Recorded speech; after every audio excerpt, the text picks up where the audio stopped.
ನಮಸ್ತೆ. ವಿಭಿನ್ನ ಸಲಹೆಗಳು ಚಾನಲ್ಗೆ ಸ್ವಾಗತ. ಬೆಳಗ್ಗೆ ಹಾಸಿಗೆಯಿಂದ ಎದ್ದ ಕೂಡಲೇ ಮೊಣಕಾಲು ನೋವಾಗೋದು, ಮೆಟ್ಟಲು ಹತ್ತುವಾಗ ಕೀಲುಗಳಲ್ಲಿ ಶಬ್ದ ಬರುವುದು, ಬೆನ್ನು ನೋವು, ಭುಜ ನೋವು, ಕುತ್ತಿಗೆ ಬಿಗಿತ, ಹೀಗೆ ಇವೆಲ್ಲವೂ ನಿಮ್ಮ ದೈನಂದಿನ ಸಮಸ್ಯೆಯಾಗಿದೆಯಾ? ಹಾಗಿದ್ರೆ ಈ ವಿಡಿಯೋವನ್ನು ಕೊನೆವರೆಗೂ ನೋಡಿ. ಯಾಕಂದರೆ ಇಂದು ನಾನು ಹೇಳಿರುವ ಆಹಾರ ನಿಮ್ಮ ಅಡುಗೆ ಮನೆಯಲ್ಲೇ ಇದೆ. ಇದನ್ನು ಪ್ರತಿದಿನ ಕೇವಲ 1 ಚಮಚ ಸೇವಿಸಿದ್ರೆ ಸಾಕು, ಮೂಳೆಗಳ ಆರೋಗ್ಯಕ್ಕೆ ಬೆಂಬಲ ಸಿಗಬಹುದು. ಈ ಆಹಾರ ಬೇರೆ ಯಾವುದೂ ಅಲ್ಲ, ಕಪ್ಪು ಎಳ್ಳು. ನಾವು ಬಾಲ್ಯದಿಂದಲೂ ಒಂದು ಮಾತನ್ನು ಕೇಳಿದ್ದೇವೆ, ಹಾಲು ಕುಡಿ ಮೂಳೆಗಳು ಗಟ್ಟಿಯಾಗುತ್ತದೆ. ಆದರೆ ಒಂದು ಪ್ರಶ್ನೆ, ಪ್ರತಿದಿನ ಹಾಲು ಕುಡಿಯುವ ಅನೇಕ ಜನರಲ್ಲಿ ಏಕೆ ಮೊಣಕಾಲು ನೋವು, ಬೆನ್ನು ನೋವು, ಆಸ್ಟೋಪೊರಿಯೋಸಿಸ್, ಮೂಳೆಗಳ ದುರ್ಬಲತೆ ಹೆಚ್ಚಾಗ್ತಿದೆ? ಕಾರಣ ಏನಂದರೆ ಕ್ಯಾಲ್ಶಿಯಂ ಮಾತ್ರ ಸಾಕಾಗೋದಿಲ್ಲ.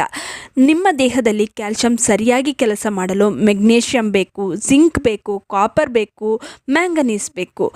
ಇವೆಲ್ಲವೂ ಒಟ್ಟಿಗೆ ಕೆಲಸ ಮಾಡಿದಾಗ ಮಾತ್ರ ಮೂಳೆಗಳು ನಿಜವಾಗಿಯೂ ಬಲವಾಗುತ್ತದೆ. ಆಶ್ಚರ್ಯ ವಿಷಯ ಏನಂದರೆ ಈ ಎಲ್ಲ ಪ್ರಮುಖ ಖನಿಜಗಳು ಒಂದೇ ಆಹಾರದಲ್ಲಿ ಸಿಗುತ್ತದೆ, ಅದೇ ನಮ್ಮ ಕಪ್ಪು ಎಳ್ಳು. ಸ್ನೇಹಿತರೆ, ಕಪ್ಪು ಎಳ್ಳನ್ನು ಪ್ರಕೃತಿಯ ಬೋನ್ ಸೂಪರ್ ಫುಡ್ ಎಂದು ಕರೆಯುತ್ತಾರೆ. ಯಾಕೆ ಗೊತ್ತಾ? ಇದರಲ್ಲಿ ಇವೆ calcium, magnesium, zinc, copper, manganese, ಕಬ್ಬಿಣ. ಇಷ್ಟೇ ಅಲ್ಲ, ಇದರಲ್ಲಿರುವ ಸೆಸಮಿನ್ ಮತ್ತು ಸೆಸಮೋಲಿನ್ ಎಂಬ ನೈಸರ್ಗಿಕ ಸಂಯುಕ್ತಗಳು ದೇಹದ ಉರಿಯೂತವನ್ನು ಕಡಿಮೆ ಮಾಡಲು ಸಹಾಯ ಮಾಡಬಹುದು. ಇದೇ ಕಾರಣಕ್ಕೆ ಅನೇಕರು ಕೀಲುಗಳ ಆರೋಗ್ಯಕ್ಕಾಗಿ ಎಳ್ಳನ್ನು ತಮ್ಮ ಆಹಾರದಲ್ಲಿ ಸೇರಿಸುತ್ತಾರೆ.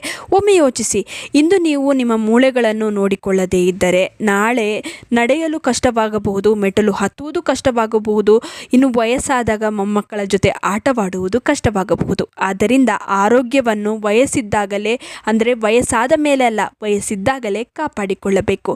ಹಾಗಾದರೆ ಎಳ್ಳನ್ನು ಹೇಗೆ ಸೇವಿಸಬೇಕು? ಉತ್ತಮ ಆರೋಗ್ಯ ಲಾಭಕ್ಕೆ ಎಳ್ಳನ್ನು ಖಾಲಿ ಹೊಟ್ಟೆಗೆ ಸೇವಿಸಬೇಕು. ರಾತ್ರಿ 1 ಚಮಚ ಕಪ್ಪು ಎಳ್ಳನ್ನು 1 ಲೋಟ ನೀರಿನಲ್ಲಿ ನೆನೆಸಿಡಿ. ಬೆಳಗ್ಗೆ ಖಾಲಿ ಹೊಟ್ಟೆಯಲ್ಲಿ ನೀರನ್ನು ಕುಡಿದು ಎಳ್ಳನ್ನು ಜಗಿದು ತಿನ್ನಿ.